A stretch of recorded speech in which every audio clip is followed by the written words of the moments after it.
Hey guys, Matt Allen here. Welcome back to Tactical Bassin. Today I've got some tips for you for fishing chatterbaits and bladed jigs in the spring.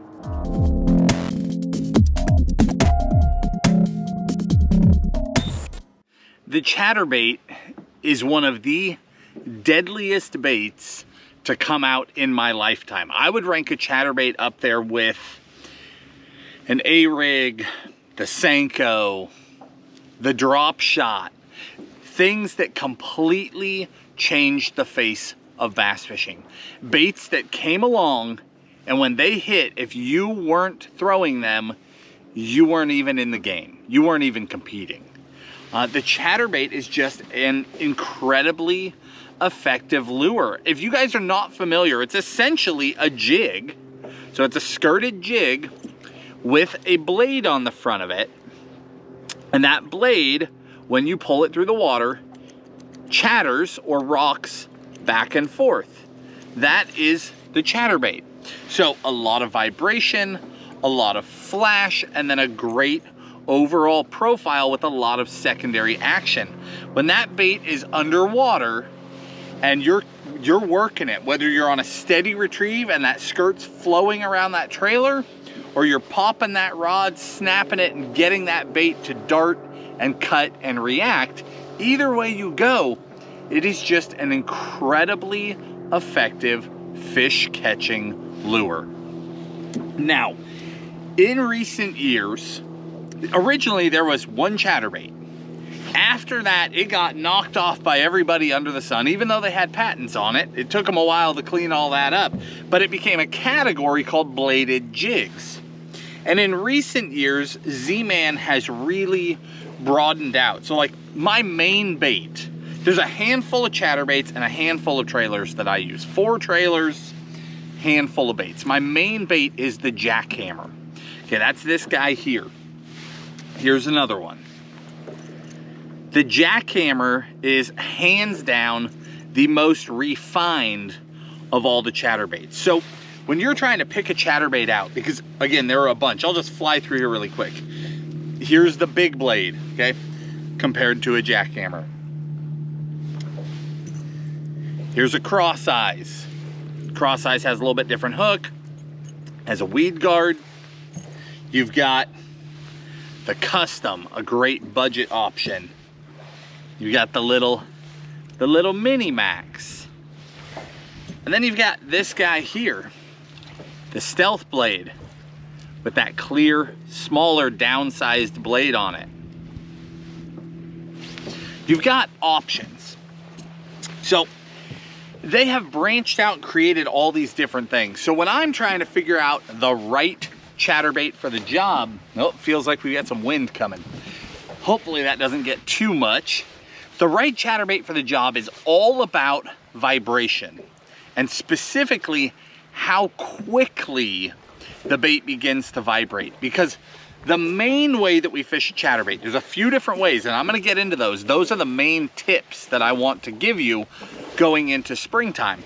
But the main way that you throw it is just throw it out there, let it hit, and just steady retrieve it back.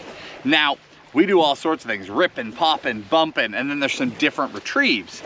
But that main just chucking and winding, covering water, throwing it out there, letting that blade vibrate, letting that skirt do its thing behind it, that main retrieve, startup speed is everything. And that is because in the spring, fish get right up on the bank, they get shallow.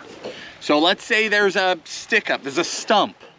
If you throw the chatterbait to that stump and start to reel and the blade doesn't vibrate and you've got to rip it and pop it to get it started, well, now you're already 5 feet past your stump.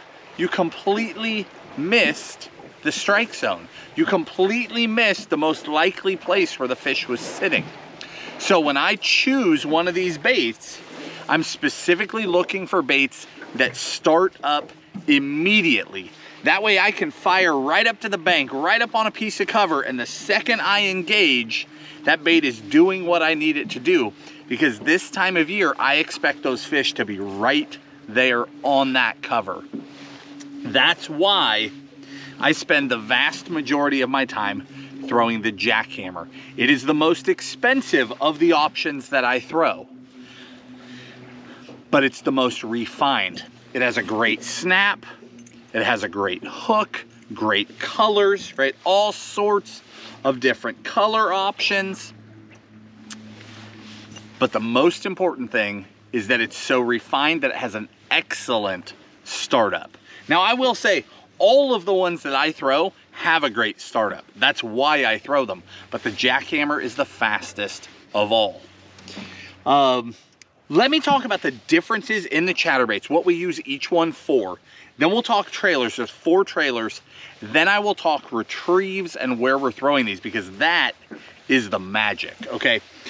Color, that's its own animal, but we've got the main jackhammer. You understand that one now. We've got the cross eyes. Okay, the cross eyes, again, has an excellent startup. It's a more cost-effective bait. So it doesn't cost as much as a jackhammer. And it's great around cover. It's got an O'Shaughnessy style hook. And it's got that weed guard.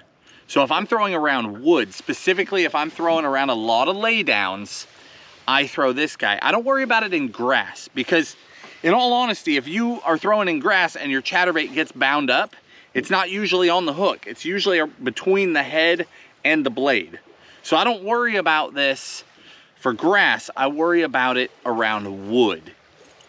That little guy right there, because these are bendable. You can move them and they stay. You know, you can kink them. You can do whatever you want. They stay where you put them. It's coated wire.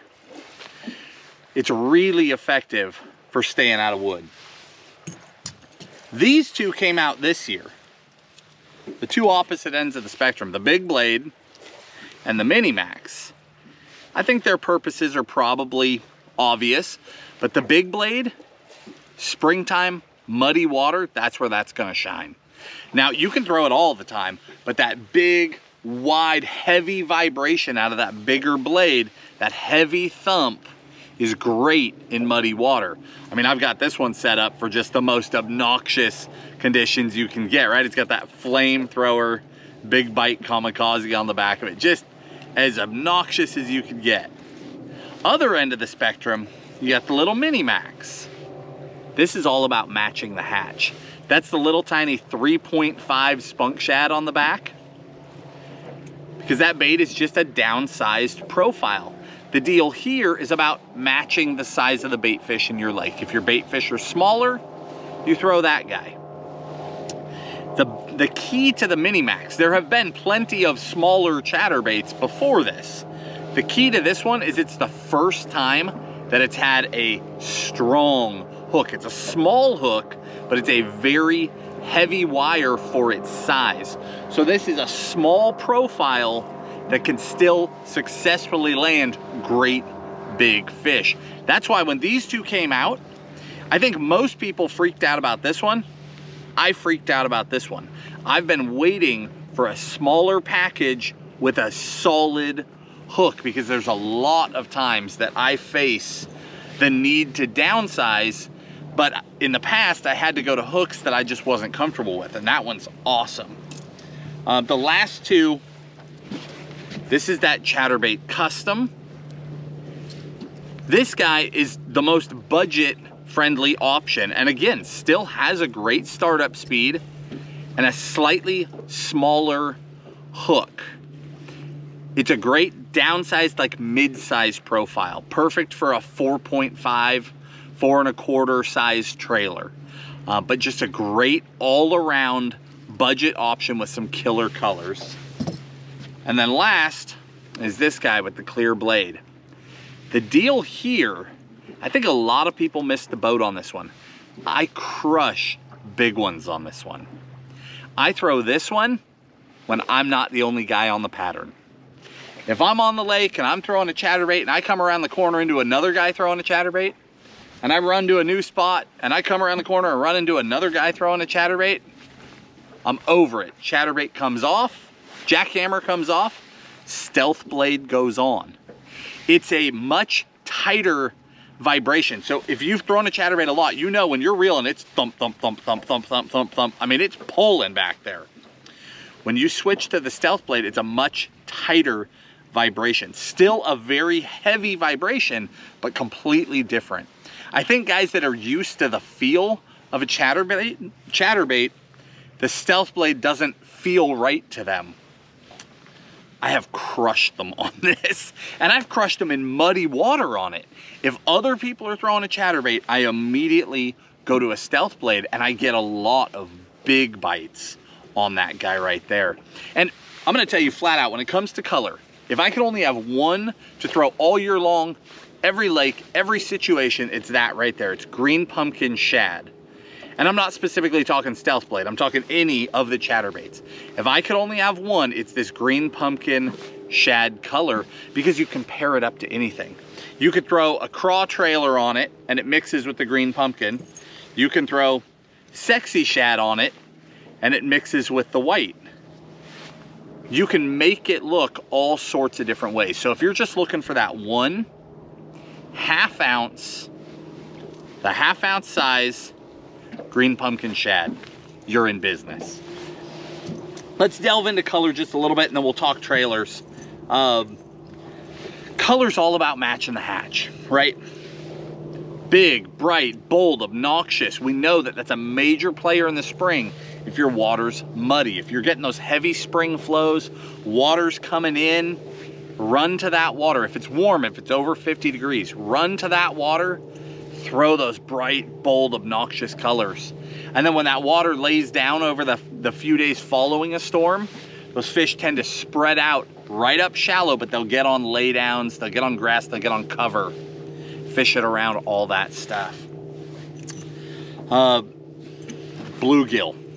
This is probably the coolest all-around color, like the one that just speaks to me, where I look at all of them and I'm like, I would eat that one. This bluegill color paired with this bluegill Spunk Shad, I mean, the color match is just crazy.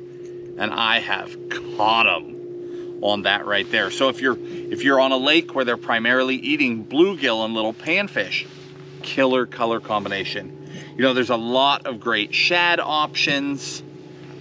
If they're chasing shad and other small bait fish, Green Pumpkin type colors are great if you want to imitate crawfish, or just an all around. That's also a great bluegill imitator. Green Pumpkin is just a great natural tone. And then last but certainly not least, Black and Blue. This one is actually bruised Green Pumpkin. It's not the true Black and Blue, but here you see bruised Green Pumpkin paired up with a Black and Blue and Green Pumpkin trailer. Just looks awesome. And then the true Black and Blue with like a Black and Blue Spunk Shad on the back is just deadly, deadly. If you've got dingier water, if you've got tannic water, water that has that like tea color to it, Black and Blue is incredible in that situation. But it's just matching circumstances. Don't be afraid to change. I go out a lot of times with 2 or 3 different colors tied on, and I'm just switching until the fish are clearly firing better on one color. Or maybe I'm catching them on every color I throw because the chatterbait bite is on, but I noticed that one color is catching the big ones. Then I focus on that. But I don't go out with preconceived notions. I know that if I can get bit on fire craw, they tend to be big bites. But some days you just can't get bit on it. I know that if I'm getting bit on Black and Blue, they tend to be big bites. Same story. But I know that I tend to get more bites overall on the shad type colors in the places that I fish. Now, as far as trailers, there's really only 4 that I throw with any consistency. And these 4 are based directly, you guys might remember last year, we did an underwater video where we compared like 19 different chatterbait trailers, swam them all underwater. And based on the footage, we picked out our favorites. Those favorites have just continued to just hammer fish for me. So those are the best overall profile type trailer. Just that amazing look and the amazing swim is a Big Bite Kamikaze. Okay, I'm gonna give you my 4 favorite trailers. You can try them, you can interchange them. That Kamikaze is incredible underwater. You look at it here in your hand and you're like, yeah, whatever. I mean, it looks like a trailer. You see it underwater with those twin tails kicking, it's phenomenal. The next one, if you want a swim bait type trailer, the Yamamoto Zako. Now they make two versions of a Zako, specifically the one with the paddle tail on it, okay? That's the second version that they made. The paddle tail is the one that just shines. It looks so good underwater, and those fish just respond to it. If we're talking craw profiles, that is probably the toughest category because there's 3 or 4 that look really good. But my favorite, this is a net bait Paca Slim. You guys hear that sound? Hopefully you don't hear that in the camera. It's my rods. The breeze that's coming is blowing across the line. It's making a high-pitched sound. That net bait Paca Slim just has a killer craw profile where those legs are kicking, but they're not consistent. Sometimes one of them will just flail off on its own. And I like when a bait does those random things where it's not just steady action. I think fish respond really well to that. And then last but not least is the Spunk Shad. This is a 3.5, this is a 4.5. I actually don't have a 5.5 with me, which is ironic. The 5.5 is my personal favorite. But like for the mini max, you're throwing a 3.5. Day in and day out, most people prefer a 4.5. I like that 5.5. I like that bulked up profile, and I like that extra movement. But a Spunk Shad is my all-around favorite. This trailer, I mean, it doesn't look like anything when it's sitting here. You put that thing in the water, it does something magical. Because it is so slim, it doesn't hinder the bait from darting and moving. So it's by far the most reactive of all the trailers. I can rip and pop and work that rod and it will just dart and cut and roll and move through the water in ways that nothing else will. And the reaction from the fish is everything, right? We blast them on all of these. They're all great options. It just depends on what your fish are eating. If they're chasing shad, that Spunk Shad, mind-blowing. You know, if they're chasing crawfish, obviously you want a crawfish profile. So just adjust accordingly. Now, in terms of how and where we throw these things, I've already talked about just going down the bank, right? Just firing that chatterbait. Now, if you use a Spunk Shad, you can do a whole lot of ripping. You can snap the rod and pop it. I do a lot of reel pumps. So I'm reeling along and I'll just go pump, pump.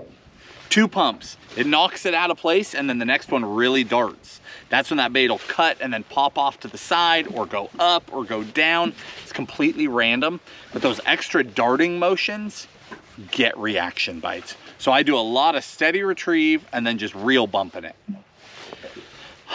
One of the main things that we do is fish it in and around grass. If you're fishing it around grass and you can get it to catch in that grass and then just pop it free, a lot of fish crush it when you pop it free.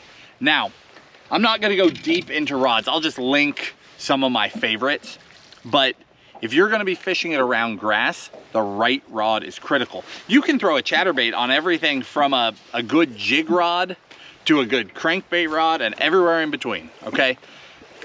But if you wanna get really dialed in with it, you need a chatterbait rod. Hopefully these waves aren't too loud. A chatterbait rod typically has a pretty stout backbone, but a really soft, absorbent tip section.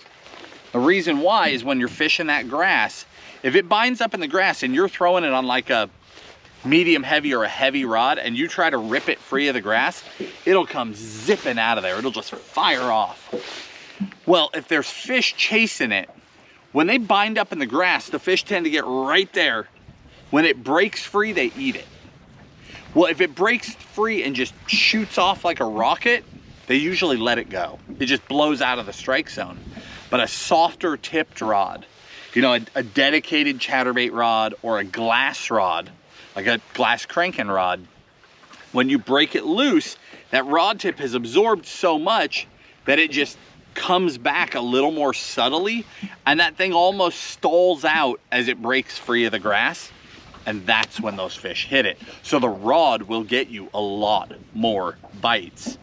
Now the other way that I fish a chatterbait, I think is hands down the most overlooked, and that is bottom hopping.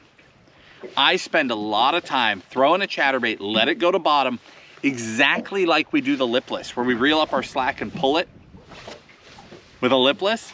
Same thing with a chatterbait, but it's a little more aggressive. So I'll throw it out. Say I know they're sitting down there by a laydown. Maybe I'm running live and I can see them, or maybe I've just fished my lake and I just know where my fish happen to be. Maybe I'm throwing on the outside edge of a point, right? If I think my fish are in deeper water, I'll throw out there, let it go to bottom. I reel up my extra and I just pull it.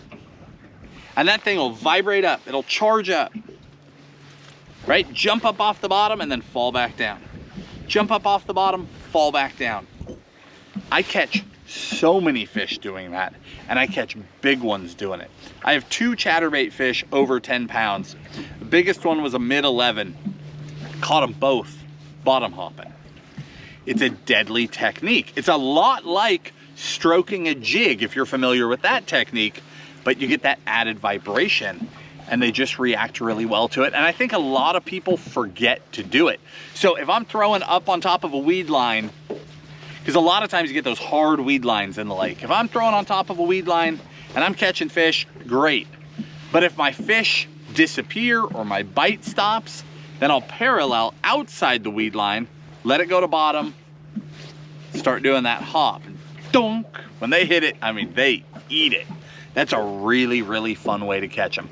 The chatterbait, again, guys, it's a deadly bait year-round, honestly, but it's deadly in the springtime. Last year, for me, was the year of the chatterbait. I've thrown a chatterbait since the day they came out, but something happened last year. It was just, every year's different, right? You have those baits that just, you connect with. I connected with a chatterbait last year. I knew it didn't matter what lake I went to, what we were trying, if it was new, if I'd been there 100 times, I'd go out on that fishery and just start catching chatterbait fish. It was just incredibly effective. I wanted to take all that and roll it up and try to give it to you as we go into springtime. I love throwing spinner baits, lipless, topwater. I like all sorts of things in the spring, right? I love square billing, but there is a special place for a chatterbait. You need to be throwing it. If you are a chatterbait guy already and you're not bottom hopping, you need to do it. If you're not experimenting with trailers, if you've got a favorite trailer and you're locked in, you might be missing opportunities. Branch out on your trailers, branch out on your colors, branch out on those retrieves, and you might just catch a giant on the chatterbait this spring. Again, down in the video description, I'll link all the baits, the trailers, my favorite colors for each one, because they come in so many colors. And there are some brand new colors this year, like that golden shiner that came out in the jackhammer. I mean, it looks good. I wish I'd pulled one out, but so many good options, guys. I'll link it all down there for you, make it as simple as I can, but get out there this spring, stick those fish.